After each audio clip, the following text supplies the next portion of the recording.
জামাত ইসলামীর শান্তিপূর্ণ সমাবেশে হামলা করার জন্য। এই হামলা ছিল বাংলাদেশের 17 বছরের ফ্যাসিস্ট শাসনের প্রথম সূচনা। তারা পরিকল্পিতভাবে ঠান্ডা মাথায় পরিকল্পনা করেছিল বাংলাদেশের আন্দোলন সংগ্রামের অগ্রনায়ক, এই জাতির আশা আকাঙ্ক্ষার প্রতীক, বাংলাদেশের প্রত্যেকটি আন্দোলন সংগ্রামে বাংলাদেশ জামাত ইসলামী যখনই নেতৃত্ব দিয়েছিল, প্রত্যেকটি আন্দোলন সংগ্রাম তার বিজয় দ্বার প্রান্তে পৌঁছেছিল। যদি জামাত এবং শিবিরকে ধ্বংস করে দেওয়া যায়, নেতৃবৃন্দকে হত্যা করা যায়, তার নির্বিঘ্নে তারা 2041 সাল পর্যন্ত ক্ষমতা পরিচালনা করবে। যার কারণে একের পর এক আমাদের নেতৃবৃন্দকে হত্যা করে আমাদের আন্দোলনকে স্তব্ধ করে দিতে চেয়েছিল। কিন্তু ইউরিদুনা লিয়ুতফিউ নূরাল্লাহি বিআফওয়াহিহিম ওয়াল্লাহু মুতিম্মু নূরিহি ওয়ালাউ কারিহাল কাফিরুন। তারা সিদ্ধান্ত নিয়েছিল বাংলাদেশের কালেমার পতাকা দাঁড়িয়ে জামাত শিবির ইসলামী জনতার কণ্ঠস্বরকে স্তব্ধ করে দেবে। কিন্তু 2024 সালের 5 অক্টোবর ইসলামী ছাত্র শিবির জামাত ইসলামী বৈষম্য বিরোধী ছাত্র আন্দোলনের নেতৃত্বে যে গণ অভ্যুত্থান হয়েছিল, ওই গণ অভ্যুত্থানে যারা 2041 সাল পর্যন্ত ক্ষমতার স্বপ্ন দেখেছিল, তারা তাদের স্বামীর বাড়িতে পালিয়ে গেছে। কিন্তু আজও পল্টনের এই মামলাগুলোকে তখন শেখ হাসিনা প্রত্যাহার করে নিয়েছেন।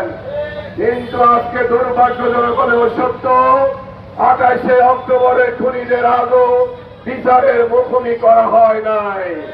যার কারণে আজকে নতুন করে ফ্যাসিস্টের সূচনা শুরু হয়েছে। নোয়াখালীর কবিরহাটে ওই নিয়াজপুরে মসজিদে হামলার মধ্য দিয়ে নতুন ফ্যাসিস্টের সূচনা আমরা লক্ষ্য করছি।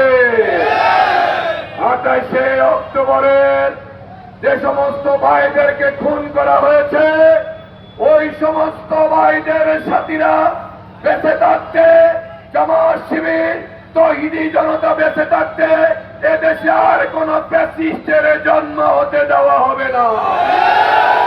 মসজিদে হামলায় কি কিসের লক্ষণ? মসজিদে হামলা হওয়ার কথা না। যারা আলেম ওলামাকে গ্রেফতার করেছিল, আল্লামা সাঈদী কোরআনের পাখিকে খুন করেছিল, আমরা মনে করেছিলাম ইসলামী জনতার উপর হামলা বন্ধ হয়েছে।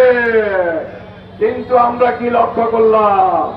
মসজিদের দরজা জানালা ভেঙে চুরমার করে দেওয়া হয়েছে।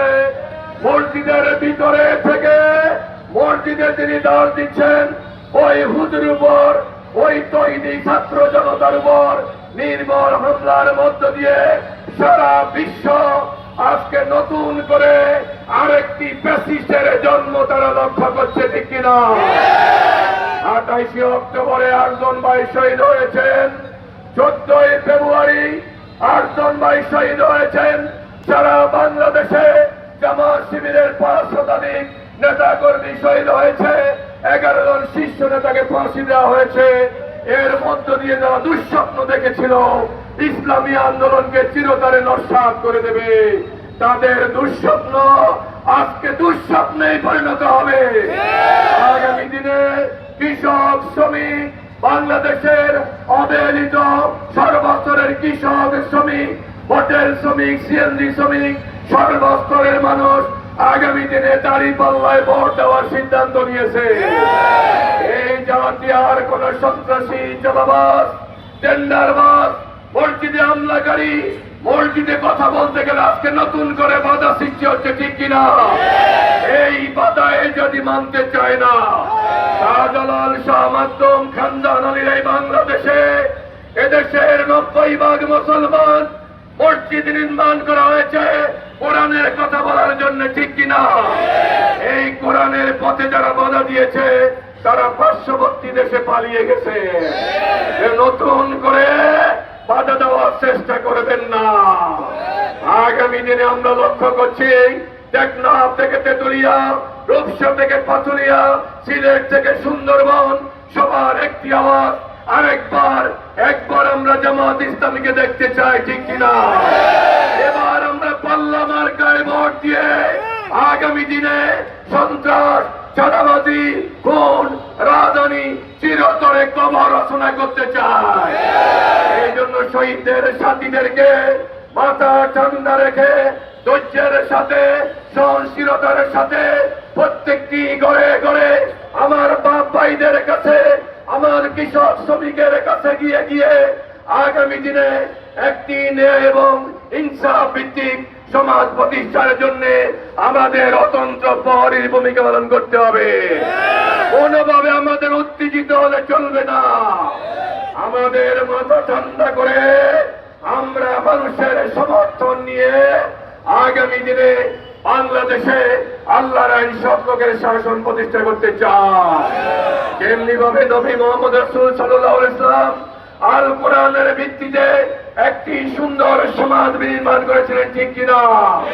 গত 54 বছরে যে শোষণ বঞ্চনা সৃষ্টি হয়েছে, জাতি আর কোনদিন ওই সন্ত্রাস চাঁদাবাজ যারা লালন করে, যারা কিশোর গ্যাং লালন করে, যারা সিন্ডিকেট লালন করে, যারা হাটঘাট মাঠ দখল করে, ওই সমস্ত লোকদেরকে বাংলাদেশের ক্ষমতায় বসালে আগামী 54 বছর আবার আমাদেরকে নির্যাতনের শিকার হতে হবে। সবাইকে ধন্যবাদ জানিয়ে আজকে আমাদের কর্মসূচি এখানে সমাপ্ত ঘোষণা করছি। আল্লাহ হাফেজ। আসসালামু আলাইকুম। আমাদের কর্মসূচি এখানে শেষ। আপনাদের সবাইকে ধন্যবাদ। আসসালামু আলাইকুম রহমতুল্লাহ।